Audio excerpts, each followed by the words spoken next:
All right, we're back here on SportsLine.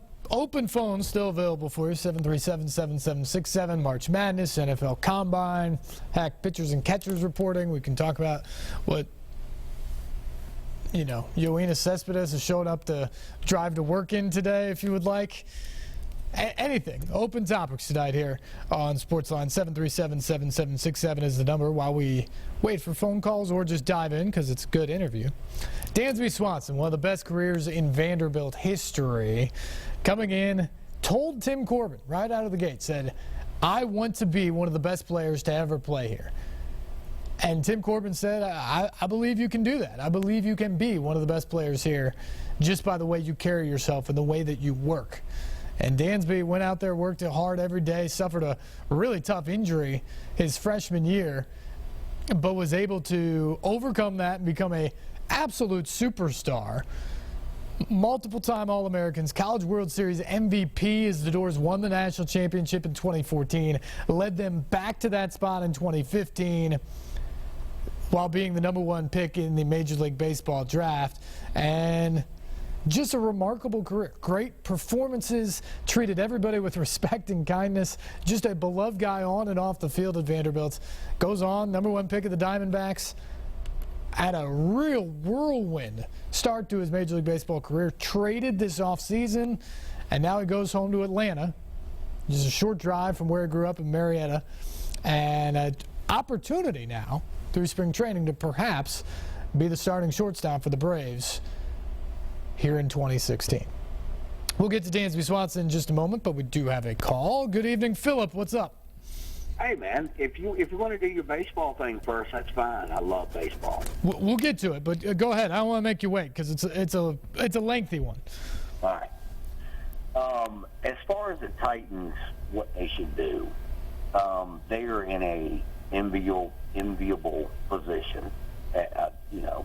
It's not good that they're in this position, but they are in a position of power. Sure. I certainly do not think that they should draft someone first pick.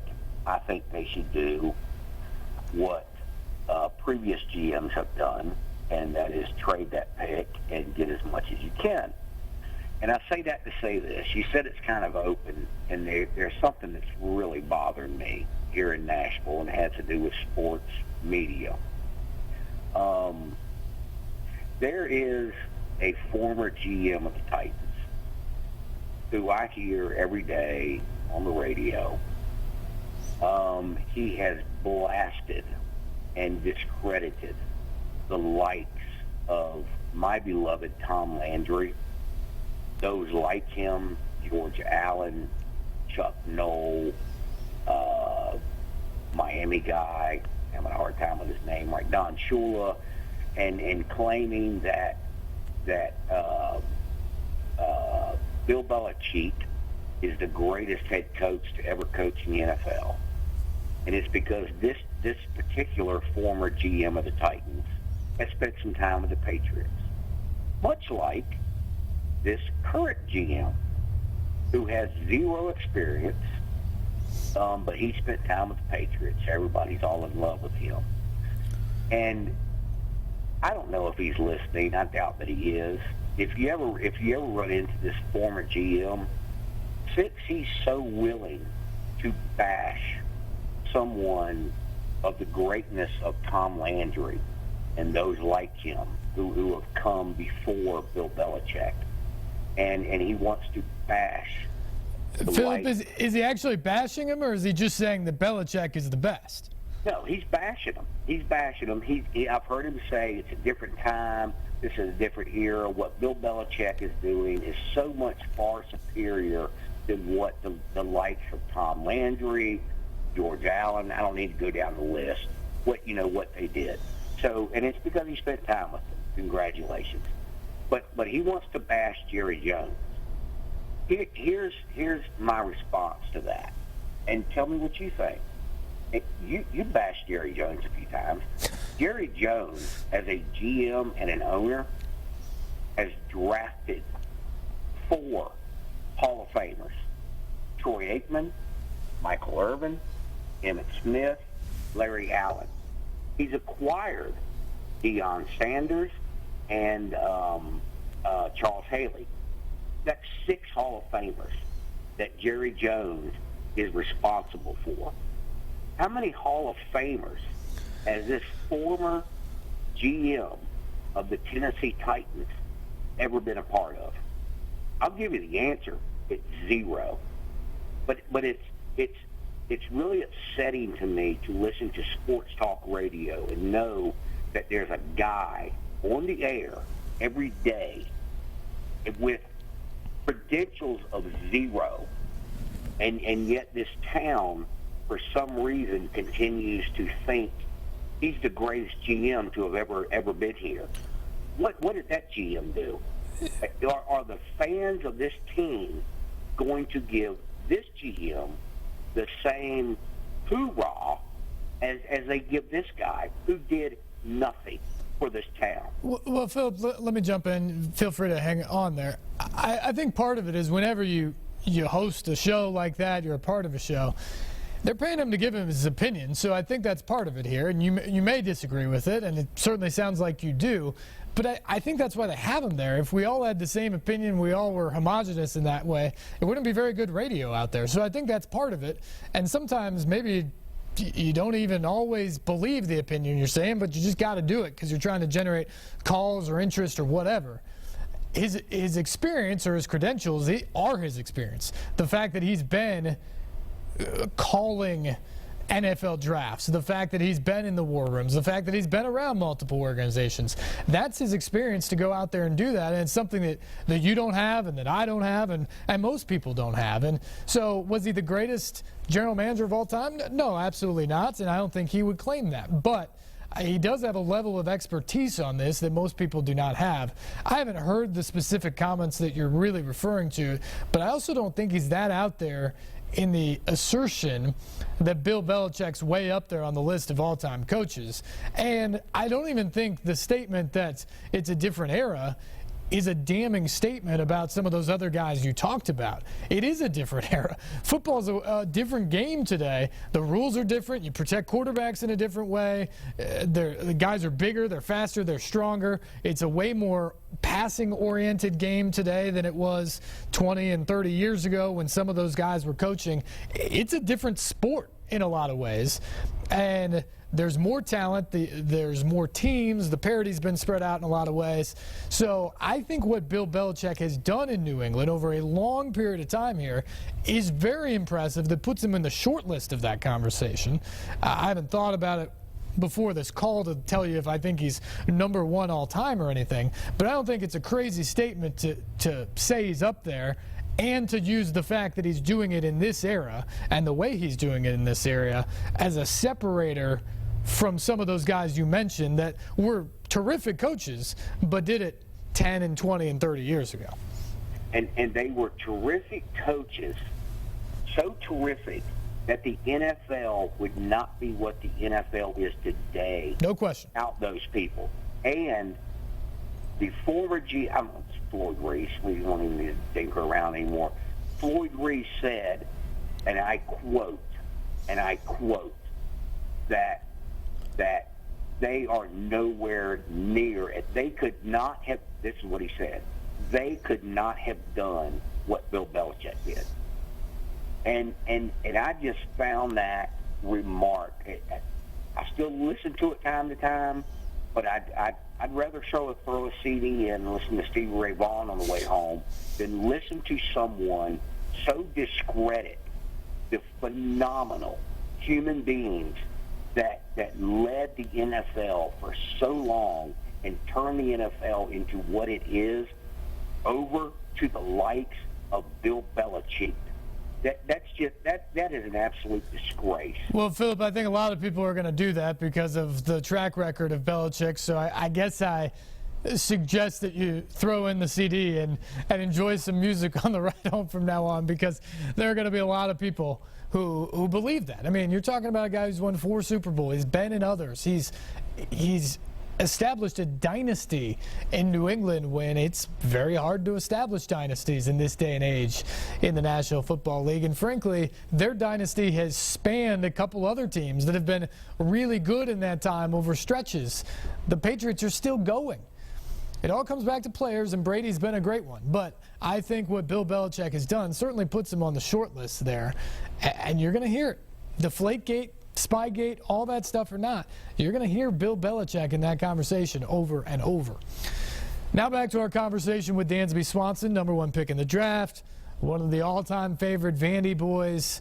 What a career he had. What an inauspicious way to start his pro baseball career, though. After getting done with the season, signing with Arizona, he goes down. He's basically in instructional league ball in Arizona, and 2 days after being there, gets hit in the face by a 97-mile-an-hour fastball. That was just the start of a whirlwind offseason for Dansby Swanson. Dansby, since the last time people saw you, you had a heck of a summer. People were so used to just the success and what a great career you had here, but take me through rookie ball, going through your first season in professional baseball last summer. Whirlwind. Especially, I mean, as we were just talking about, getting hit in the face to start it all off was wild. Got hit in the face, don't really remember much. And then I was out for like 3 weeks after that with 14 stitches and a concussion. Luckily, I didn't break anything, but it was a wild start. And then finally, you get to go play, so you're kind of having this whirlwind, especially after Omaha, you know, just the whole college season. That's a whirlwind in itself. So getting to that point, it was kind of a relief to be able to start playing again and just kind of getting my feet wet in the new, you know, environment, because it's way different than college. It was literally like day 2 or day 3 that you were there, right, when you got hit in the face? Oh, yeah. It was like the first 2 days, I just kind of took ground balls and BP, and then after that, we were doing a simulated game, so it was basically just pitcher versus hitter, and that's what happened. So how do you recover from that? Well, you hear it all the time, guys get hit and you wonder how they step back in the box. How do you literally step back in the box after something like that happens? Well, I didn't remember it, so it didn't really faze me that much, just because, I mean, all I remember was standing there and just being like, what just happened? So didn't remember the pitch coming to my face or anything, and I was wearing a face guard, kind of like Jason Hayward, how he wears one, very similar to that. So I wasn't really nervous or scared at all. You go through the rest of the summer. What's the biggest change of being big league ball player versus college baseball? I think the biggest thing is getting used to playing every day. I mean, I know we'd practice a lot and play a lot here, but there it's every single day you're doing it. And just learn how to get into your routine and adjust into the little bit different style of play that there is. But, you know, once you kind of settle down in that environment, then there's no real big difference, because, you know, you're trying to create a similar team. Luckily, we had a lot of college guys, so we all kind of got along well and meshed well, so that was nice. So after that whirlwind summer, you're finally getting your bearings. You feel like you're a big part of the Diamondbacks moving forward, and then you get traded. How big of a shock is that to a guy who's drafted #1 overall? Very shocking, because, I mean, I really had no idea that was coming. I don't know if you guys have like read the story on the Players Tribune or whatever, but I was out to dinner with my girlfriend. Some people from Nike headquarters or whatever. They had come down for the winter meeting. So we were out to dinner and my phone just started blowing up. And honestly, I really didn't know what to think. I didn't know whether I should be like excited that I was going back home, or like be really mad that I was going back home. Like, I didn't really know how to really look at all of it.